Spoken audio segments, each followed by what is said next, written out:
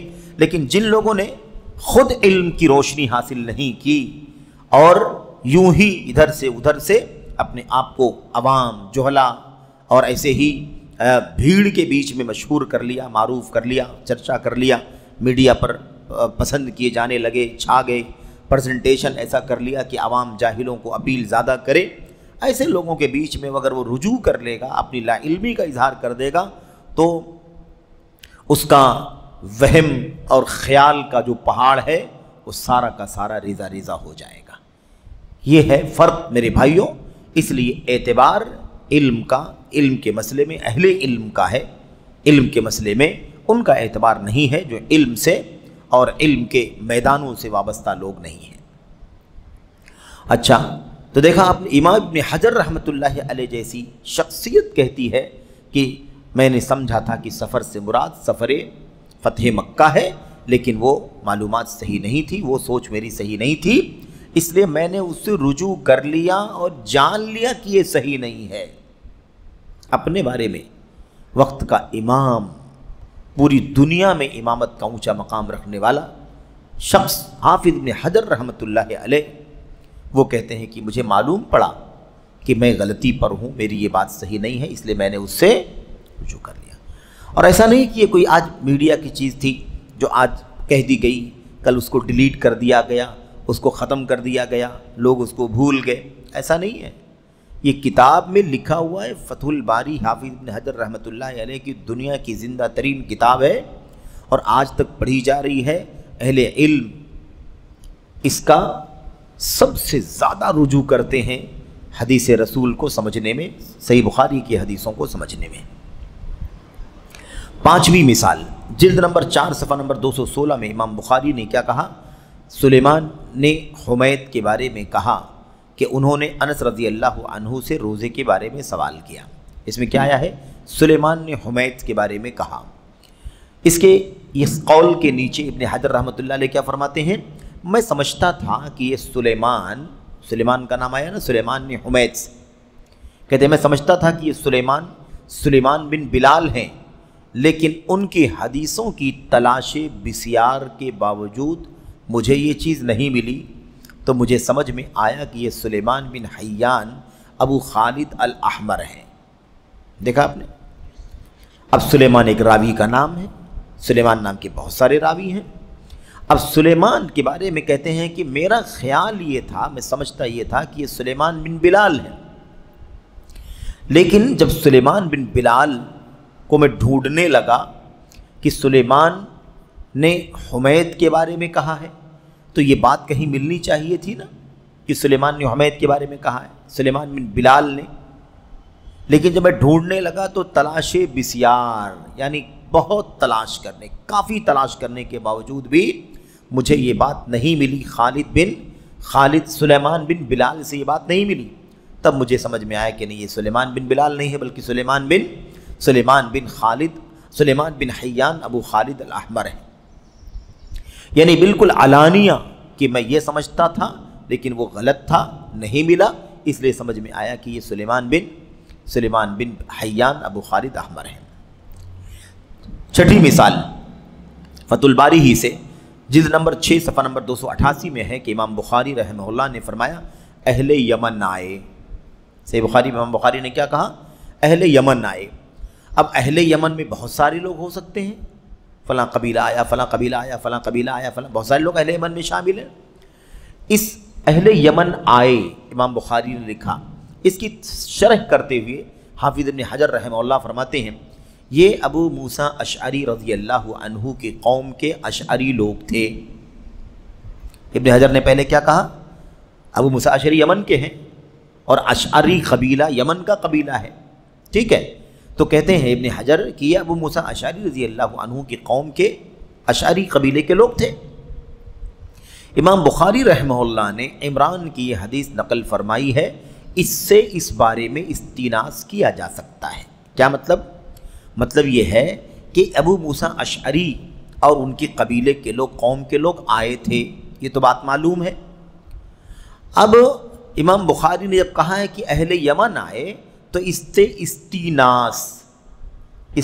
استیناس یعنی اس سے قربت اور انسیت ملتی ہے کہ اہل یمن کہہ رہے ہیں تو یہ حضرت ابو موسیٰ اشعری اور ان کی قوم کے لوگ ہوں گے۔ یہ بات ابن حجر رحمۃ اللہ علیہ نے کہہ دی۔ اس کے بعد آگے کیا کہتے ہیں؟ کہتے ہیں مگر پھر مجھے سمجھ میں آیا کہ یہاں اہل یمن سے مراد کون ہے؟ اہل یمن سے مراد ابو موسیٰ اشعری اور ان کی قوم کے لوگ نہیں ہیں، بلکہ اس سے مراد نافع بن زید حمیری، حمیر یمن کا قبیلہ ہے۔ تو نافع بن زید حمیری اور ان کے ساتھ حمیر سے آئے ہوئے لوگ ہیں۔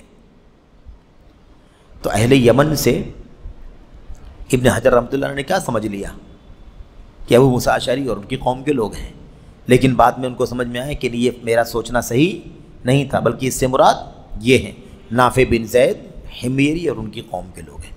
ایک دم کوئی اس میں حیا کی بات نہیں، کوئی ڈرنے کی بات نہیں، کوئی کریز اور مقبولیت پہ کمی کا کوئی مسئلہ نہیں، سمجھ رہے ہیں نا؟ ایک دم صراحت کے ساتھ میں سمجھتا تھا کہ یہ لوگ ہیں، لیکن یہ میرا سمجھنا غلط تھا، یہ صحیح ہے یہ لوگ۔ نمبر 7 جلد نمبر 6 صفحہ نمبر 519 میں تحکیم کے سلسلے میں ایک مسئلے کا ذکر کیا ہے، ایک مسئلہ ذکر کیا ہے اور اسے ثبوت پر معلق رکھا ہے۔ تحکیم، فیصلہ کرنے کے مسئلے میں تحکیم ہے نا، تحکیم کا جو مسئلہ تھا حضرت حسین ابن علی رضی اللہ تعالیٰ عنہ کے مسئلے میں یا حضرت علی بن ابی طالب رضی اللہ تعالیٰ عنہ کے مسئلے میں، تو اس سلسلے میں کہتے ہیں کہ ایک مسئلہ ذکر کیا ہے اور اسے ثبوت پر معلق کیا ہے، یعنی ایک مسئلہ بیان کیا ہے لیکن کیا کہا ہے، یہ مسئلہ اسی وقت درست ہوگا جب یہ بات ثابت ہوگی، یعنی ثابت ہے کہ نہیں ہے اس کا پتہ ابن حجر کو نہیں ہے، یعنی ثابت ہونے کے بارے میں ابن حجر رحمۃ اللہ علیہ کو علم نہیں ہے، اس لیے کہہ رہے اگر ثابت ہوگا تو یہ بات صحیح ہوگی، جیسے کہیں اگر یہ روایت صحیح ہے تو پھر یہ مسئلہ ثابت ہوگا، تو اس کا مطلب اس روایت کے صحیح اور ضعیف ہونے کے بارے میں ابن حجر رحمۃ اللہ علیہ کو یقین نہیں ہے۔ اس میں کوئی عیب کی بات نہیں ہے، کوئی عیب کی بات نہیں، عیب کی بات یہ ہے کہ کوئی آدمی ہمادانی کا دعویٰ کرے، ہر چیز کا علم ہے اس کا دعویٰ کرے، یہ عیب کی بات ہے، کیونکہ یہ کسی کو حاصل نہیں ہے۔ یہ رجوع کرنے والے بڑے بڑے ائمہ ہیں، ہے کہ نہیں؟ اور یہ بات ہم لوگ اس سے پہلے پڑھ چکے ہیں کہ جو علم والے ہوتے ہیں وہی رجوع کرتے ہیں، جو علم والے نہیں ہوتے ہیں وہ رجوع نہیں کرتے ہیں، کیونکہ یہ بھی اسی علم کا حصہ ہے کہ علم کی کمی ہو سکتی ہے، انسان کو آسانی سے رجوع کر لینا چاہیے۔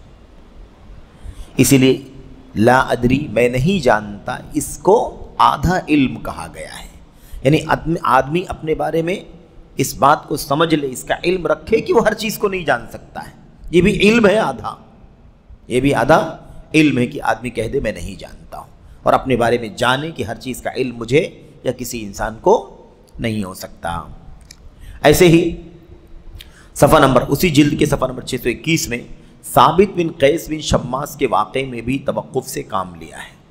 توقف، میں فیصلہ نہیں کر پاؤں گا، میں فیصلہ نہیں کر پاؤں گا، اگر ہر چیز کا علم ہو تو فیصلہ کیوں نہیں کرے گا آدمی، لیکن یہ بڑے امام ہیں، مسئلے کا علم نہیں ہے تو توقف، میں نہ ہاں بول سکتا ہوں نہ میں نہ بول سکتا ہوں، ٹھیک ہے۔ 8ویں مثال، 9ویں مثال اسی جلد میں صفحہ نمبر 127 میں بعض شارحین کا ذکر کیا ہے، بعض شارحین کا ذکر کیا، اور آپ جانتے ہیں کہ ابن حجر رحمۃ اللہ علیہ اپنی کتاب فتح الباری میں بہت سارے شارحین کی شرح کی باتیں نقل کرتے ہیں، قال الطیبی، ہے کہ نہیں، قال الکشمیہنی، اس طرح سے ذکر کرتے ہیں۔ پھر فرمایا غور کر لیں کہ مذکورہ شارح سے کون مراد ہے، کیونکہ مجھے ان کی معلومات نہ ہو سکی۔ دیکھیں ایک دم صراحت کے ساتھ فلاں نے یہ بات کہی ہے، کسی شرح حدیث کرنے والے کا نام لکھا کہ فلاں شخص نے یہ بات کہی ہے، لیکن کہتے ہیں کہ غور کر لیں کہ مذکورہ شارح سے کون مراد ہے، کیونکہ مجھے ان کی معلومات نہ مل سکی۔ دیکھا ایک دم صراحت کے ساتھ کہ بھئی آپ لوگ غور کریں، دیکھیں کہ اس سے کون مراد ہے، کیونکہ میں نہیں جان سکا کہ یہ شرح کرنے والے جو ہیں یہ کون ہیں، ان کی معلومات میرے پاس نہیں ہے۔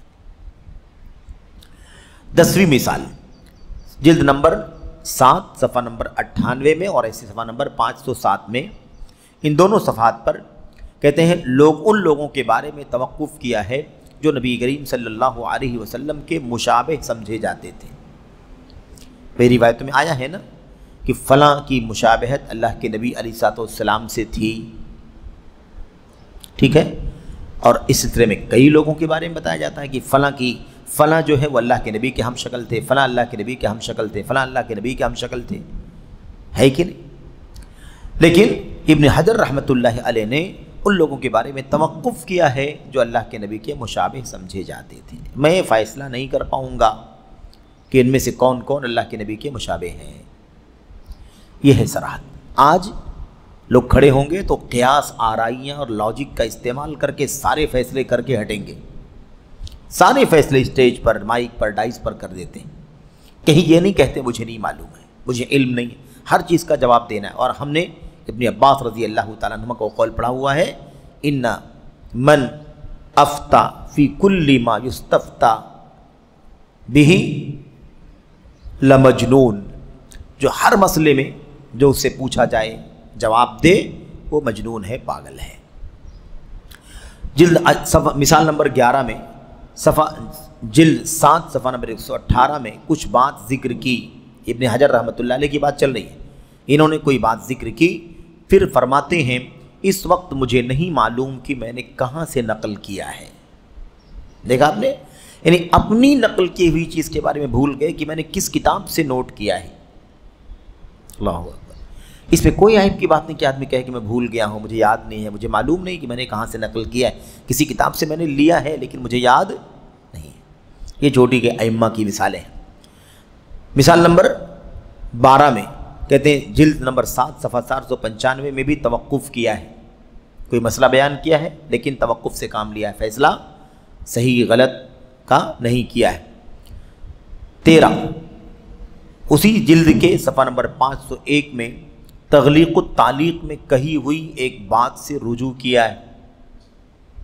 اپنی کتاب تغلیق التعلیق، ابن حجر رحمۃ اللہ علیہ کی کتاب ہے تغلیق التعلیق، اس میں کوئی بات انہوں نے کہی تھی، یہاں پر رجوع کیا ہے کہ میں نے یہ بات تغلیق التعلیق میں لکھی ہے لیکن وہ صحیح نہیں ہے، میں یہاں رجوع کرتا ہوں، یہ صحیح ہے جو فتح الباری میں لکھ رہا ہوں۔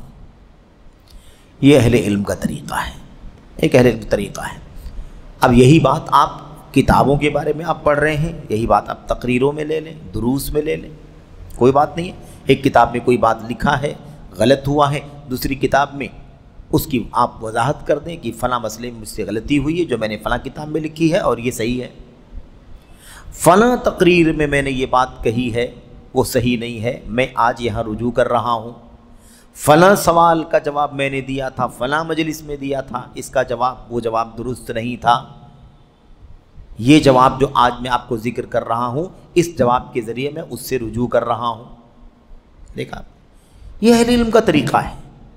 لیکن آج متعالمین، علمی دعویدار، علمی خیانت کرنے والے، جن کو اللہ کے ہاں جواب دہی کا احساس نہیں یا اتنا احساس نہیں جتنا ہونا چاہیے، وہ کبھی بھی رجوع نہیں کرتے الا ما رحم اللہ۔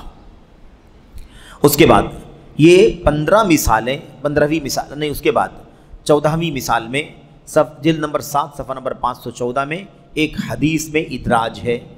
ایک حدیث میں ادراج کا مطلب کچھ الفاظ کا اضافہ کر دیا ہے، ہو جاتی ہے غلطی ہو جاتی ہے، یہ بھی ہے۔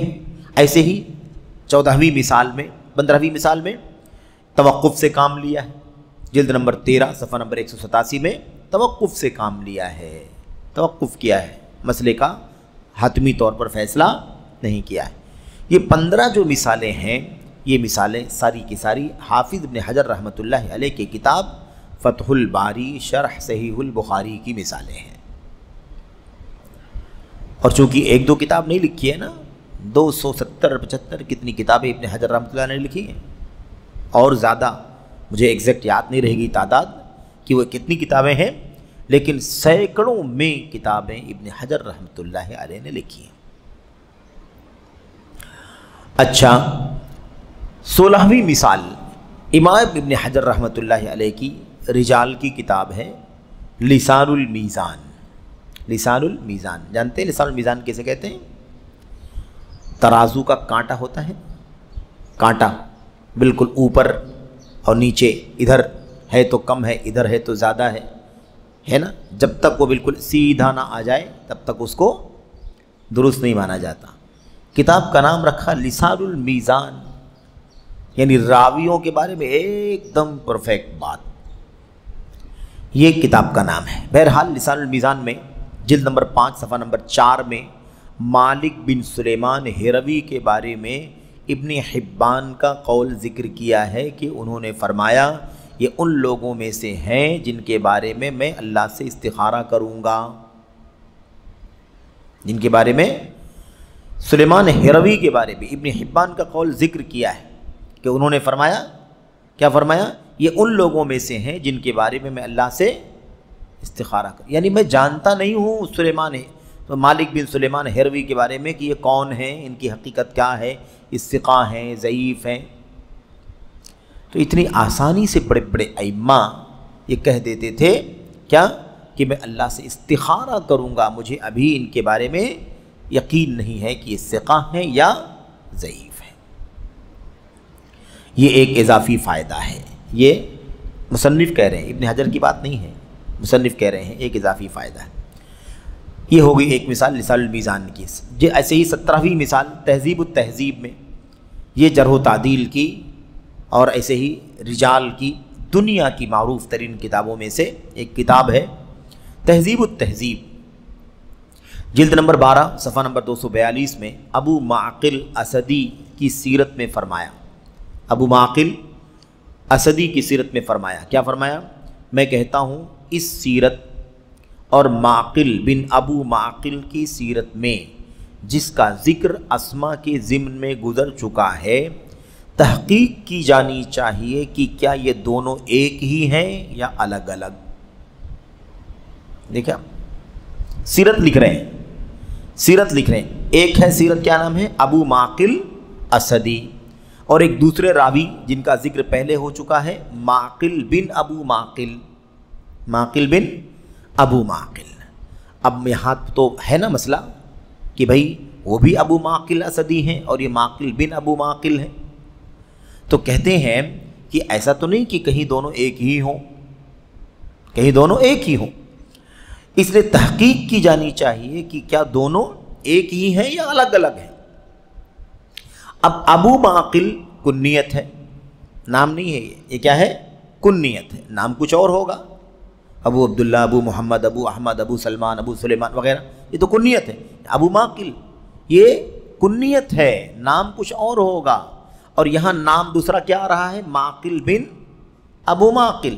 تو ایسا نہ ہو کہ وہی ہو، یہ ایسا نہ ہو کہ وہی ہو، تو وہی ہیں یہ دونوں، ایک ہی ہیں یا دونوں الگ الگ ہیں۔ تحقیق کی جانی چاہیے کہ کیا دونوں ایک ہی ہیں یا الگ الگ۔ اب یہ تحقیق ابن حجر رحمۃ اللہ علیہ کے علاوہ کون کرے گا؟ اگر ابن حجر فرماتے ہیں کہ تحقیق کی جانی چاہیے کہ دونوں ایک ہیں یا الگ الگ ہیں، تو دنیا میں کون ہے ابن حجر کے مقابلے میں جو اس کی تحقیق کر کے بتلائے گا؟ بھائی سمجھ رہے ہیں؟ لیکن اس کے باوجود یعنی رجال کی کتابیں، لسان المیزان لکھنے والے، تہذیب التہذیب لکھنے والے، تقریب التہذیب لکھنے والے، اور کتنی کتابیں بڑی بڑی لکھنے والے، وہ کہتے ہیں کہ تحقیق کرو بھائی کہ دونوں ایک ہی ہیں یا الگ الگ ہیں۔ اس میں کوئی شرم کی بات نہیں، کوئی عیب کی بات نہیں، کوئی حیا کی بات نہیں، علم کا مسئلہ ہے۔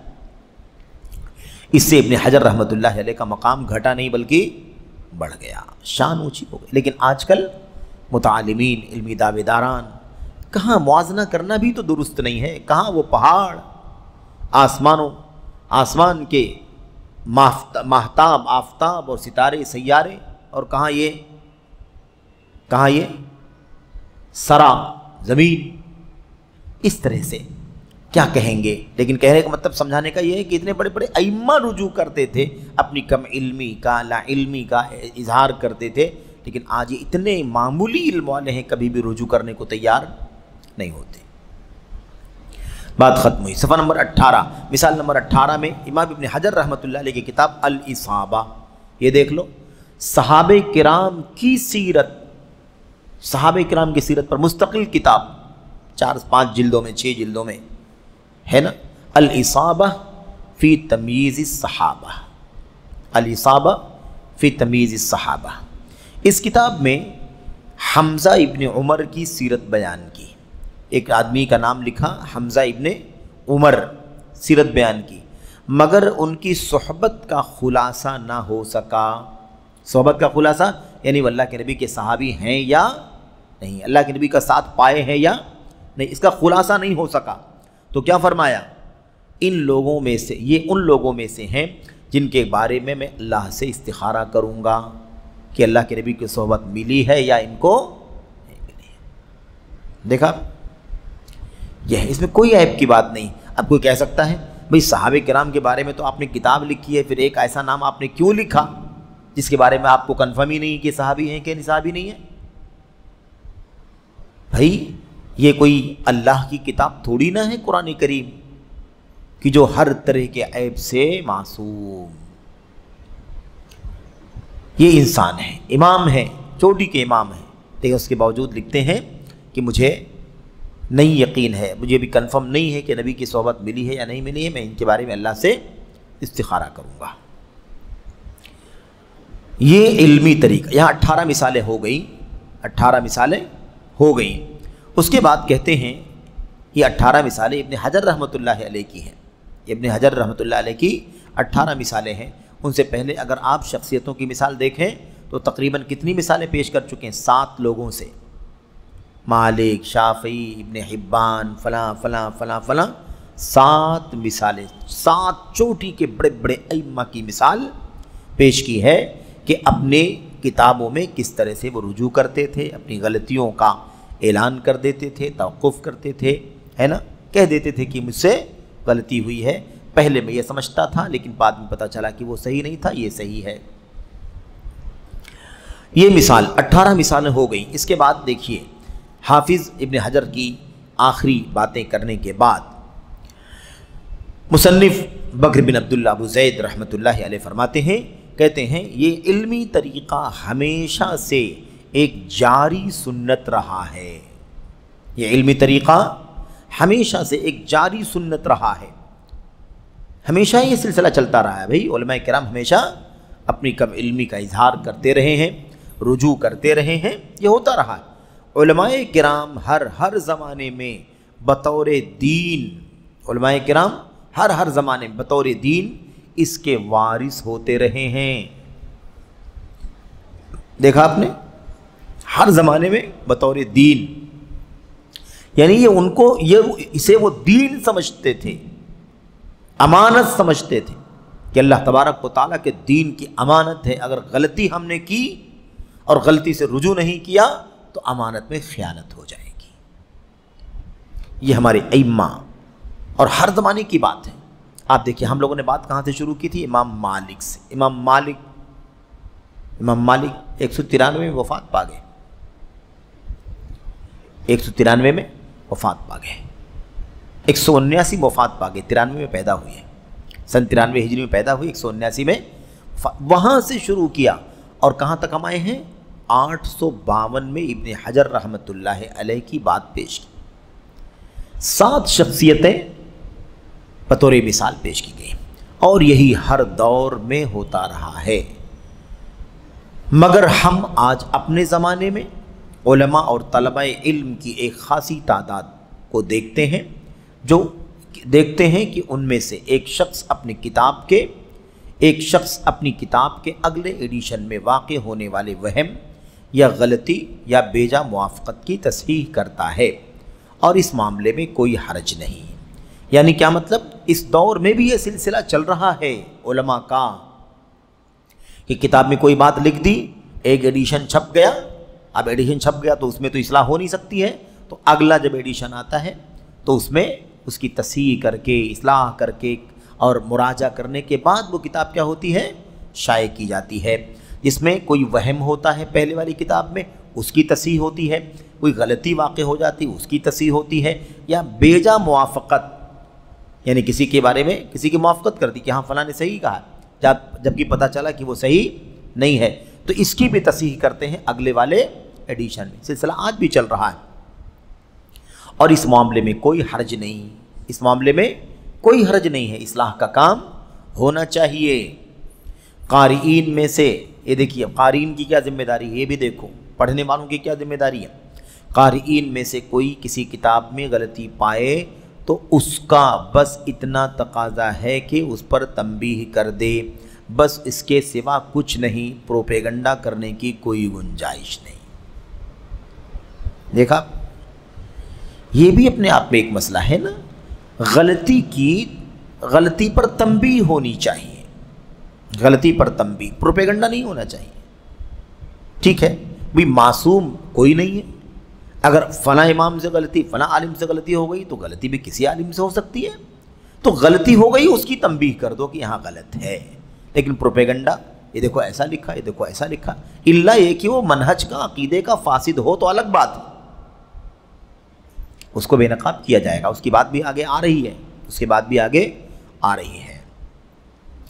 آگے شیخ الاسلام ابن تیمیہ رحمۃ اللہ علیہ کا اسی بارے میں ایک قول، اسی بارے میں ایک قول، یہی غلطیوں کی اصلاح کرنا، تنبیہ کرنا ہے نا، اس پر مثال کے طور پر تعلیق لگانا، نوٹ چڑھانا، یہ مطلوب ہے، مطلوب ضروری ہے۔ فرماتے ہیں وَكَذَلِكَ بَيَانُ أَهْلِ الْعِلْمِ، علامہ ابن تیمیہ رحمۃ اللہ علیہ رافضی ابن المطہر الحلی پر رد کرتے ہوئے رقم تراز ہیں۔ اب یہاں بات کیا ہو رہی ہے؟ یہ اسی مسئلے پر، جو مسئلہ ہم لوگ پڑھ رہے ہیں نا کہ غلطیوں پر تنبیہ ہونی چاہیے، اس حوالے سے یہ قول شیخ الاسلام ابن تیمیہ رحمۃ اللہ علیہ کا مصنف نے ذکر کیا ہے۔ یہ کتاب ابن تیمیہ رحمۃ اللہ علیہ کی ہے منہاج السنہ، منہاج السنۃ النبویہ، اور یہ تقریباً 9 یا 10 جلدوں میں پھیلی ہوئی ہے کتاب۔ ابن المطہر حلی یہ رافضی اور شیعہ ہے، جس نے بہت سارے اعتراضات اللہ کے نبی علیہ الصلوۃ والسلام کے اصحاب پر کیے تھے، اور آل بیت رسول کے سلسلے میں ہر طرح کا مبالغہ، صحیح اور صحیح کے علاوہ غلط بھی اس نے بھر دیا تھا۔ اسی کے رد میں، اسی کی تردید میں شیخ الاسلام رحمۃ اللہ علیہ نے 11 جلد کی، 10 یا 11 جلد کی کتاب لکھا، اس کا نام ہے منہاج السنۃ النبویہ۔ اب اس کے اندر یہ عبارت موجود ہے، اس عبارت سے ہمیں یہ مسئلہ مصنف رحمۃ اللہ علیہ سمجھا رہے ہیں۔ کہتے ہیں کیا کہا شیخ الاسلام نے؟ وَكَذَلِكَ بَيَانُ أَهْلِ الْعِلْمِ لِمَنْ غَلِطَ فِي رِوَایَةٍ عَنِ النَّبِيِّ صلی اللہ علیہ وسلم أو تعمد الكذب عليه أو على من ينقل عنه العلم، وكذلك بيان من غلط في رأي رآه في أمر الدين من المسائل العلمية والعملية، فهذا إذا تكلم فيه الإنسان بعلم وعدل وقصد النصيحة فالله سبحانه وتعالى يثيبه على ذلك، لا سيما إذا كان المتكلم فيه داعيا إلى بدعة، فهذا يجب بيان أمره للناس، فإن دفع شره عنهم اعظم من دفع شر قاطع الطریق۔ شیخ الاسلام رحمۃ اللہ علیہ کی ایسی عبارتیں اگر آپ پڑھیں تو حیران ہو جائیں۔ ترجمہ ہم سرسری طور پر پڑھ لیتے ہیں، اور جو اس میں چیزیں وضاحت طلب ہوں گی اس پر وضاحت کی جائے گی۔ کہتے ہیں اسی طرح، ترجمے میں، اسی طرح اہل علم کو اس شخص کی غلطی واضح کرنا چاہیے جو نبی کریم صلی اللہ علیہ وسلم سے روایت کرنے میں غلطی کرے۔ اگر روایت کرنے میں غلطی کیا ہے تو اس کی تنبیہ ہونی چاہیے، غلطی واضح ہونا چاہیے، یا آپ صلی اللہ علیہ وسلم پر جان بوجھ کر جھوٹ بولے، اس کی بھی تنبیہ ہونی چاہیے، اس کی بھی غلطی واضح کرنا چاہیے کہ فلاں جھوٹ بولتا ہے، ٹھیک ہے، یا آپ صلی اللہ علیہ وسلم سے علم منتقل کرنے والے پر جھوٹ بولے۔ اللہ کے نبی سے علم منتقل کرنے والا کون ہوتا ہے؟ صحابی رسول، اس صحابی کے علاوہ تو اور کوئی ہے ہی نہیں جو اللہ کے نبی علیہ السلام سے براہ راست علم منتقل کرے۔ ہاں، اگر اس معنی میں لیا جائے کہ نبی کریم صلی اللہ علیہ وسلم کی حدیثیں موجود ہیں اور اس کو بیان کر رہا ہے، تو بیان تو ہم بھی اس دور میں بھی ہم کر سکتے ہیں ان حدیثوں کو، لیکن اگر ہم غلط بیان کر رہے ہیں یا ہم صحیح بیان کر رہے ہیں اور ہمارے اوپر کوئی کیا کر رہا ہے؟ علم منتقل کرنے والے پر جھوٹ بول رہا ہے کہ ہم غلط بول رہے ہیں، غلط حدیث بیان کر رہے ہیں، تو اس پر بھی تنبیہ کرنا ضروری ہے، اس کی بھی غلطی واضح کرنا ضروری ہے۔ اسی طرح اب اس کے بعد دیکھیے، اسی طرح اس شخص کی غلطی بیان کرنا جو دین کے علمی اور عملی مسائل کی بابت، یعنی اس کے بارے میں اپنی کسی رائے میں غلطی کرے اس کی بھی غلطی واضح کرنا ضروری ہے. یعنی ابھی تک جو بات چل رہی تھی وہ بات تو کس کے بارے میں تھی؟ حدیث رسول میں جھوٹ بول دیا، روایت کرنے میں غلطی کیا، کسی نے اللہ کے نبی کی حدیث کو نقل کیا تو کسی نے اس کے اندر بھی کیا کر دیا، اس پر جھوٹ بول دیا روایت نقل کرنے والے پر، تو اس کو بے نقاب کیا جائے گا. لیکن اس کے بعد آگے اب یہ جو بات کہہ رہے ہیں یہ ہمارے موضوع سے تعلق رکھتا ہے، ہمارے موضوع سے تعلق رکھتا ہے. کہتے ہیں اسی طرح اس شخص کی غلطی بیان کرنا جو دین کے علمی اور عملی مسائل کے بارے میں اپنی کسی رائے میں غلطی کرے. اب بہت سارے مصنفین ہیں، رائٹرز ہیں، کتابیں لکھنے والے ہیں، بہت سارے علماء ہیں یا نان علماء ہیں جو کتابیں لکھ رہے ہیں مثال کے طور پر، تو کہتے ہیں دین کے علمی اور عملی مسائل میں اپنی رائے پیش کر رہا ہے اور غلط رائے پیش کر رہا ہے. اور یہ تو آج بہت ہو رہا ہے، یہ تو بھرا پڑا ہے، یہی تو مسئلہ ہے اس وقت کا سب سے خطرناک، دین کے علمی مسائل اور عملی مسائل. عملی مسائل فقہ کے مسائل، نماز، روزہ، حج، زکوٰۃ، نکاح، طلاق، حلال حرام کے، یہ سب کیا ہے؟ عملی مسائل. اور علمی مسائل عقیدے کا مسئلہ، ایمان کا مسئلہ، ٹھیک ہے، ایسے ہی منہج کا مسئلہ، سنت کا مسئلہ، اس طرح کے مسائل. ان مسائل تو چاہے علمی مسائل ہوں یا عملی مسائل، ان کے بارے میں کوئی اپنی رائے پیش کر رہا ہے تو اس میں غلطی کر رہا ہے، اس کی غلطی بیان کرنا بھی ضروری ہے، واضح کرنا ضروری ہے. کیوں؟ کہتے ہیں کہ اگر اس مسئلے میں انسان علم و تحقیق یہ کام کرنا ضروری ہے. کیوں؟ اس لیے کہ اگر اس مسئلے میں انسان علم و تحقیق اور عدل و انصاف کی بنیاد پر نیز خیر خواہی کے ارادے سے گفتگو کرے گا تو اللہ تعالیٰ اسے اس پر ثواب دے گا. دیکھا آپ نے؟ تو جو ردود، جو نقد، جو غلطی کو بیان کرنے کا کام چل رہا ہے، اس پر اللہ تبارک و تعالیٰ اجر عطا فرمائے گا، ثواب دے گا. لیکن شرط یاد رہے، علم و تحقیق اور عدل و انصاف، علم و تحقیق اور عدل و انصاف کی بنیاد پر اور خیر خواہی کے ارادے سے، خیر خواہی کے ارادے. تو ایسی صورت میں اللہ تبارک و تعالیٰ اسے اس پر ثواب دے گا. بالخصوص خصوصیت کے ساتھ جب دین کے معاملے میں گفتگو کرنے والا بدعت کا پرچارک ہو، یعنی وہ ایسا آدمی ہو جو بدعت کا عقیدہ رکھتا ہے اور بدعت کو پھیلانے کا کام کرتا ہے، کتاب لکھ کے پھیلا رہا ہے، تقریر کر کے پھیلا رہا ہے، آرٹیکل لکھ کے پھیلا رہا ہے، بیان دے کے پھیلا رہا ہے، مسئلے بیان کر کے، فتاوی دے کر کے پھیلا رہا ہے، ٹھیک ہے. تو ایسی صورت میں تو لوگوں کے سامنے اس کا معاملہ واضح کرنا واجب ہے، خاص طور پر اگر وہ بدعت کا پرچار کرنے والا ہے، بدعتیں پھیلانے والا ہے، یعنی بدعت کی فکر ہے اور وہ فکر وہ کیا کرتا ہے؟ پھیلاتا ہے. اب یہ بات تو آپ جانتے ہیں، رافضیت ہے، شیعیت ہے، صوفیت ہے، عقلانیت ہے، انکار حدیث ہے، توہین صحابہ ہے نا.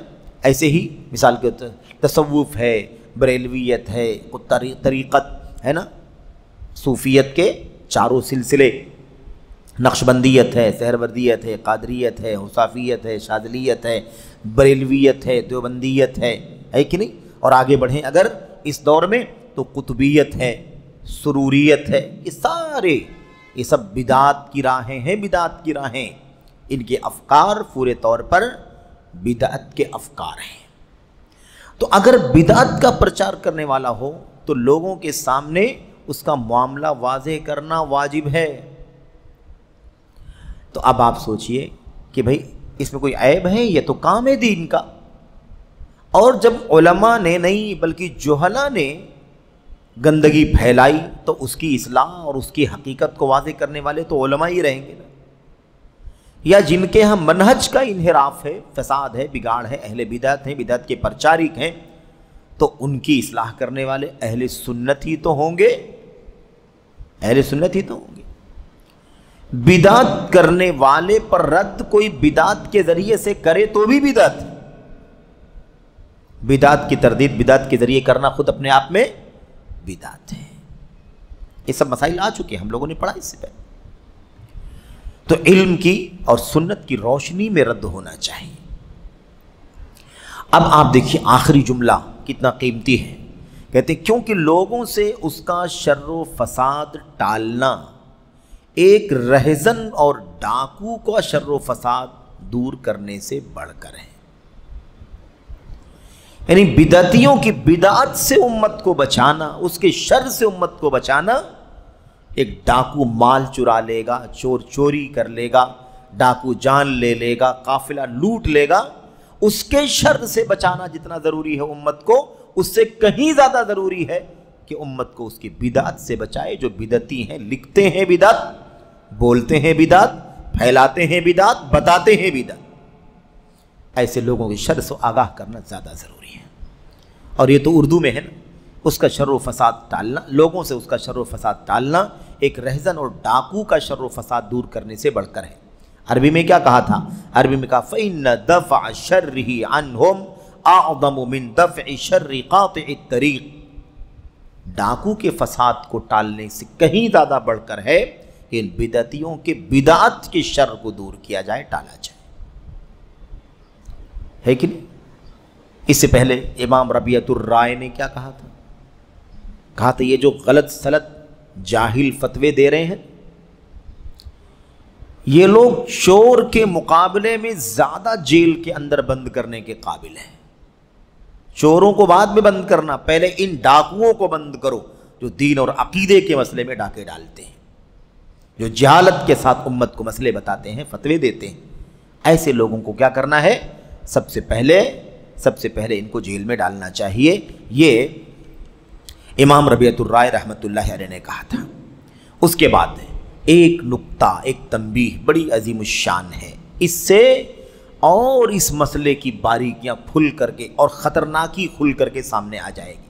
نا اہل فتویٰ دے، نا اہل مسئلہ بتلائے، نا اہل لوگوں کو گائیڈ کرے، یہ کتنا خطرناک ہے۔ اس آخری نکتے سے اہم تنبیہ کے نام سے جو ہیڈنگ قائم کی گئی نا، مختصر، اس کو پڑھنے سے بات سمجھ میں آئے گی۔ بعض تاریخی واقعات سے کیا کہتے ہیں؟ بعض تاریخی واقعات جن سے معلوم ہوتا ہے کہ فتویٰ دینا اسی پر موقوف و منحصر ہے، یعنی اسی پر ڈیپینڈ ہے جسے اجازت دی گئی ہو۔ فتویٰ کون دے گا؟ جسے حاکم کی طرف سے اجازت دی گئی ہو۔ اب اگر شاہ سلمان حافظہ اللہ کی طرف سے فتویٰ کمیٹی مقرر ہو گئی ہے کہ یہ 22 لوگ 23 لوگ 24 لوگ فتوے دیں گے، تو ان کے علاوہ کوئی فتویٰ نہیں دے گا۔ بات سمجھ میں آ رہی؟ اب کوئی بہت سارے علماء کھڑے ہو جائیں، ہم بھی تو عالم ہیں، کیوں فتویٰ نہیں دیں گے؟ نہیں دیں گے بھائی آپ، کیونکہ ولی امر کا حکم ہے کہ فتویٰ دینے کا کام فلاں فلاں لوگوں کے سپرد کیا گیا ہے۔ آپ کو علم ہے، آپ کے علم سے انکار نہیں ہے، آپ کے پاس صلاحیت ہے، سے انکار نہیں۔ اگر آپ کے پاس علم و صلاحیت ہے اور کسی مسئلے میں اگر آپ کچھ کہنا چاہتے ہیں تو فتویٰ کمیٹی کو کہیں، فتویٰ کمیٹی وہ ذمہ داری ادا کرے گی۔ کیوں؟ تاکہ ایک نظام بنا رہے، جنگل راج نہ ہو جائے کہ جتنے اسٹیج اتنے مفتی، یہ نہ ہو جائے۔ آپ سوچئے کہ علماء کے بارے میں یہ بات ہے، تو اگر جہلا فتویٰ دینے پر لگ جائیں تو کیا حال ہوگا امت کا؟ آئیے دیکھتے ہیں کیا کہا۔ جسے اجازت دی گئی وہی فتویٰ دے گا، کسی اور کے لیے نہیں۔ فتویٰ دینا اور کسی اور کے لیے جائے صحیح نہیں ہے، جس کو اجازت دی جائے وہی فتویٰ دے، اور دیگر لوگوں کو چھوڑ کر صرف کچھ ہی لوگوں تک محدود ہے، دیگر لوگوں کو چھوڑ کر صرف کچھ ہی لوگوں تک جن کو اجازت ملے گی۔ اس بات کو، جو یہ بات ہے نا کہ جس کو اجازت ہوگی وہی فتویٰ دے گا، اس بات کو کہتے ہیں سمجھنے کے لیے ان میں سے ایک واقعہ وہ ہے، اجازت جن کو دی گئی وہی فتویٰ دیں گے۔ اس کی دلیلوں میں وہ واقعہ ہے جسے ابن سیرین رحمہ اللہ نے روایت کیا ہے۔ کیا ہے واقعہ؟ عمر رضی اللہ عنہ نے ابو مسعود بدری جن کا نام عقبہ ہے، ابو مسعود رضی اللہ عنہ، ابن مسعود نہیں ہے یہ ابو مسعود بدری ہیں۔ ابن مسعود تو الگ ہیں، عبداللہ مسعود، یہ ابو مسعود ہیں جن کا نام عقبہ ہے، عقبہ بن عامر رضی اللہ عنہ سے کہا، عمر بن خطاب نے کہا۔ عمر بن خطاب کون ہے؟ امیر المومنین۔ عمر بن خطاب امیر المومنین، مسلمانوں کے حاکم ہیں، خلیفہ ہیں، خلیفہ ثانی، خلیفہ دوم، انہوں نے ابو مسعود سے کہا نبئت انک تفتی الناس ولست بامیر فولی حار رہا من تولا قار رہا. اور تاریخی واقعہ، وہ تاریخی جملہ ہے. کیا کہا عمر بن خطاب نے؟ بھائی امیر المومنین نے کس سے کہا؟ ابو مسعود انصاری بدری رضی اللہ عنہ سے کہا یہ بات. مجھے بتایا گیا ہے کہ تم لوگوں کو فتویٰ دیتے ہو حالانکہ تم امیر نہیں ہو. فتویٰ کون دے گا؟ امیر دے گا، یا تو امیر جس کو ذمہ داری دے گا وہ فتویٰ دے گا. تو امیر نہیں ہو اور مامور بھی نہیں ہو، نہ تو تم خود امیر ہو کہ ذمہ دار ہو، اور نہ تم مامور ہو کہ امیر نے تم کو کہا فتویٰ دینے کے لیے. تو میں نے، کہتے ہیں، مجھے بتایا گیا کہ تم لوگوں کو فتویٰ دیتے ہو حالانکہ تم امیر نہیں ہو. یعنی یہ طریقہ مناسب نہیں ہے کہ تم فتویٰ دو اور حالانکہ تم اس کے ذمہ دار نہیں ہو.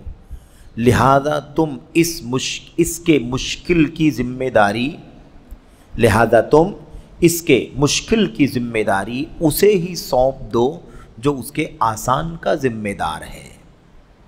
یعنی مسلمانوں کے امام کے حوالے چھوڑ دو، وہ فتویٰ دینے کا اہل ہے، فتویٰ دے گا، یا جس کو سمجھے گا مناسب وہ فتویٰ دینے کی اجازت دے گا. تم یہ کام مت کرو. اب بھئی صحابی رسول ہیں ابو مسعود بدری انصاری رضی اللہ تعالیٰ عنہ، عقبہ بن عامر صحابی رسول ہیں.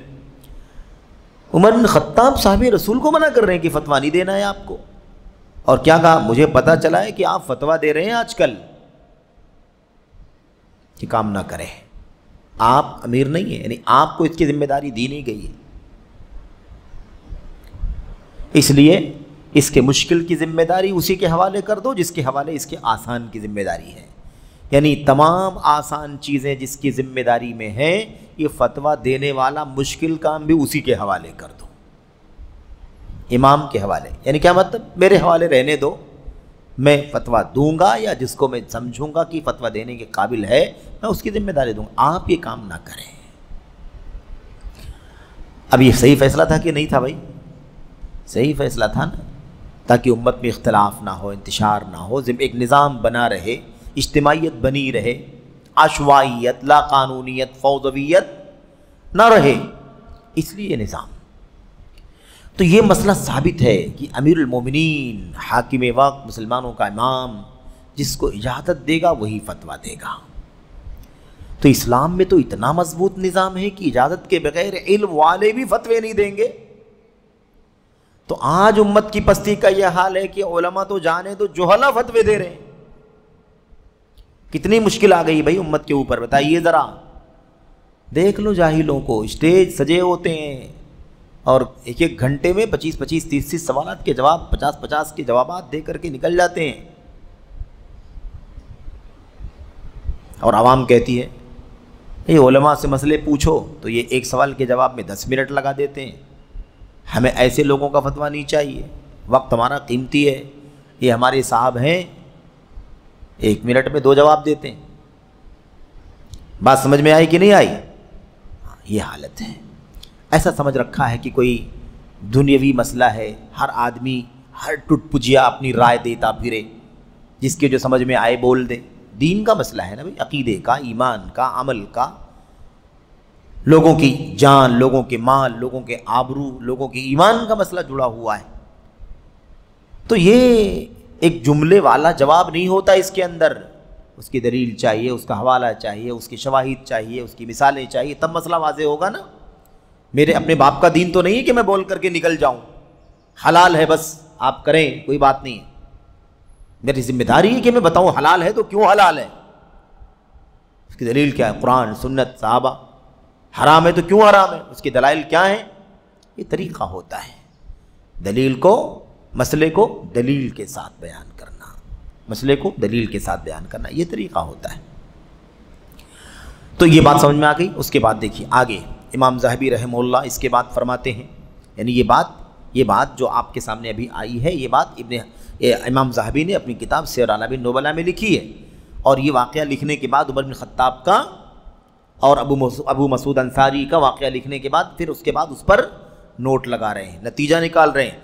اس سے معلوم ہوتا ہے، یہ حافظ ذہبی کہہ رہے ہیں، کتاب کے مصنف نہیں، سیر اعلام النبلاء کے مصنف حافظ ذہبی رحمۃ اللہ علیہ فرماتے ہیں اس سے معلوم ہوتا ہے کہ عمر رضی اللہ عنہ کا موقف یہ تھا کہ امام وقت بلا اجازت فتویٰ دینے والوں کو منع کرے۔ منع کرنا ضروری ہے، ولی امر کی ذمہ داری ہے کہ وہ کیا کرے؟ بلا اجازت فتویٰ دینے والوں کو روکے۔ دیکھو کتنی باریکی سے، یہ نہیں کہا، اس سے معلوم پڑتا ہے کہ بلا اجازت فتویٰ نہیں دینا چاہیے، یہ تو ثابت ہو ہی گیا۔ یہ ثابت ہوتا ہے کہ بلا اجازت جو فتویٰ دے اس کو امام کیا کرے؟ روکے، آپ فتویٰ نہیں دے سکتے، یہ مسئلہ ثابت ہوتا ہے۔ اور اگر آج ہمارے علماء اگر تنبیہ کر دیں کہ بھائی آپ اس میدان کے نہیں ہیں، نااہل ہیں، آپ اللہ واسطے ایسی حرکت نہ کریں، تو لوگ کہتے ہیں کیا علماء کی اجارہ داری ہے؟ علماء کی مونوپولی ہے، وہی تقریریں کریں گے، وہی فتوے دیں گے، وہی مسائل بتائیں گے۔ یہ حل ہو گیا میرے بھائیوں، اجارہ داری کی کیا بات ہے؟ اہل ہو تو آؤ، نہ اہل ہو تو چپ رہو، خاموش رہو۔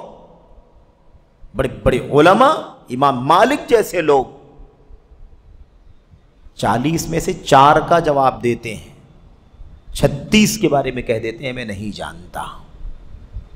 اجارہ داری کا مسئلہ نہیں ہے، اور اجارہ داری کیوں نہ ہو، علم اہل علم سے جڑا ہوا ہے، اہل علم ہی علم کے بارے میں اہلیت رکھتے ہیں کہ وہ بولیں، اور جو اہلیت رکھتے ہیں اتنا بولیں۔ تو اجارہ داری کی کیا بات ہے؟ کیا کہ یہ زمین ہے، جائیداد ہے، پراپرٹی ہے، دولت ہے، علم ہے نا، تو جو جس کا اہل ہے وہ کام کرے اپنا، یہ ہے مسئلہ۔ تو سیر عالم، اچھا اس کے بعد دیکھا آپ نے بلا اجازت فتویٰ دینے والوں کو منع کرے، یہ کس کی ذمہ داری ہے؟ حاکم، ولی امر، امام المسلمین کی ذمہ داری ہے کہ روک تھام ہونی چاہیے۔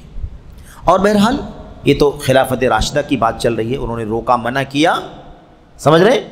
آگے جب ہم پڑھیں گے نا خلافت بنو امیہ، بنو عباسیہ، تو آپ کو واقعات ملیں گے کہ ان ادوار میں حکمرانوں نے باقاعدہ ایسے بلا اجازت مسئلے فتوے دینے والوں کو جیل کی سلاخوں میں ڈالا، کوڑے مارے، سزا دی ایسے لوگوں کو، اور امت کے علماء نے سر عام، سر بازار ایسے نااہل مفتیوں کو ذلیل اور رسوا کیا۔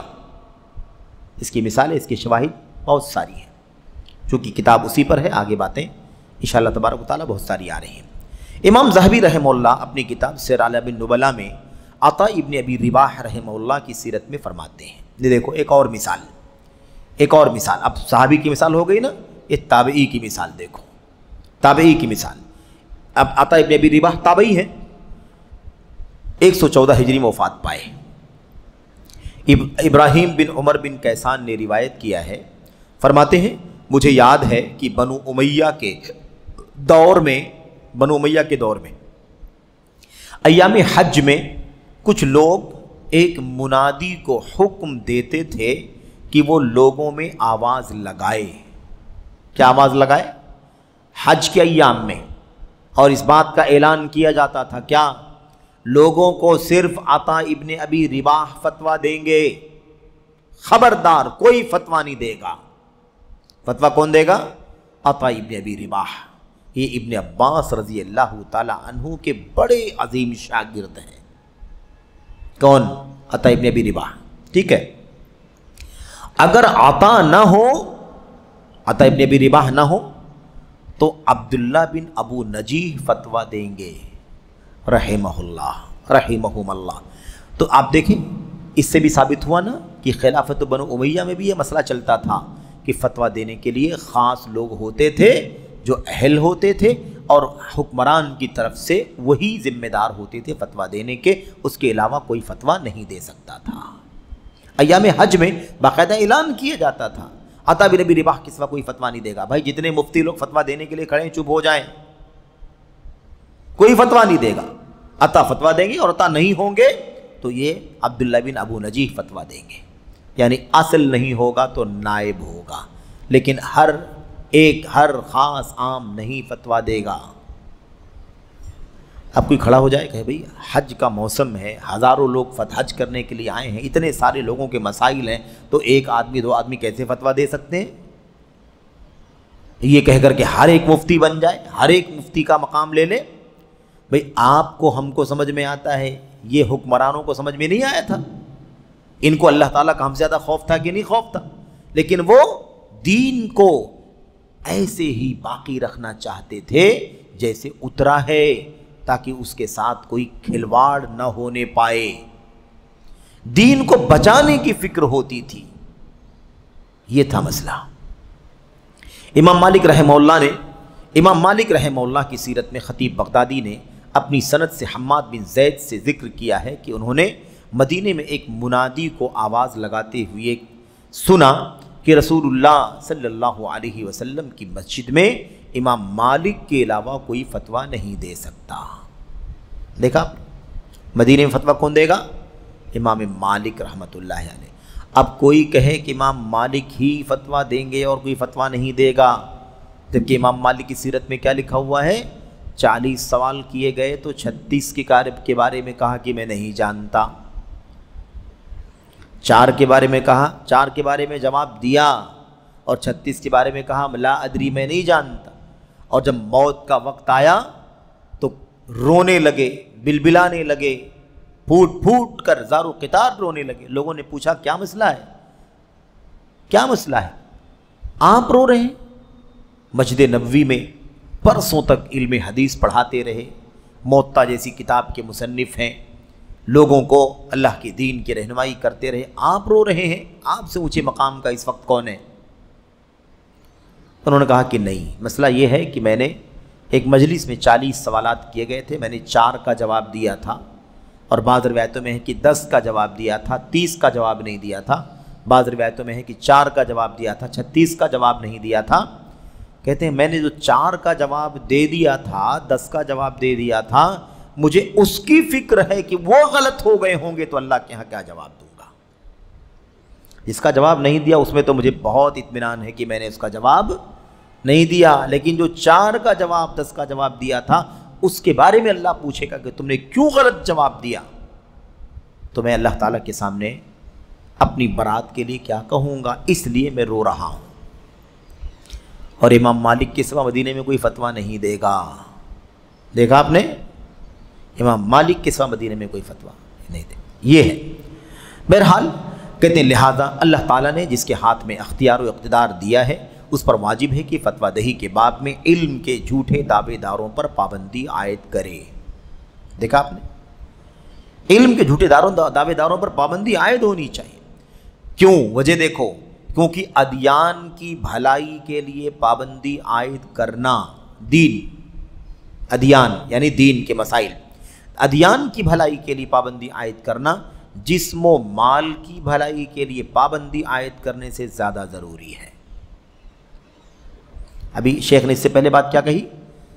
انہوں نے اس سے پہلے کیا کہا؟ ابن تیمیہ رحمۃ اللہ علیہ نے کیا کہا کہ لوگوں سے اس کا شر و فساد ٹالنا ایک ڈاکو اور رہزن کا شر و فساد ٹالنے سے زیادہ ضروری ہے۔ وہی بات یہاں کہہ رہے ہیں کہ ادیان کی بھلائی کے لیے نااہل مفتیوں پر پابندی عائد کرنا جسم و مال کی بھلائی کے لیے پابندی عائد کرنے سے زیادہ ضروری ہے۔ یعنی ایک ڈاکٹر ہے جو غلط دوائی دے دے گا، جسم کو نقصان پہنچے گا، ٹھیک ہے۔ ایک دوسرا آدمی ہے جو انسان کے مال کو نقصان پہنچائے گا، اس پر بین لگاؤ کہ بھائی تم اپنا کام نہیں کر سکتے، تمہاری وجہ سے لوگوں کے جسم خراب ہو رہے ہیں، لوگوں کا مال ضائع ہو رہا ہے، تم فیصلے صحیح سے نہیں کر پا رہے ہو۔ اس سے کہیں زیادہ ضروری ہے کس پر پابندی لگائی جائے؟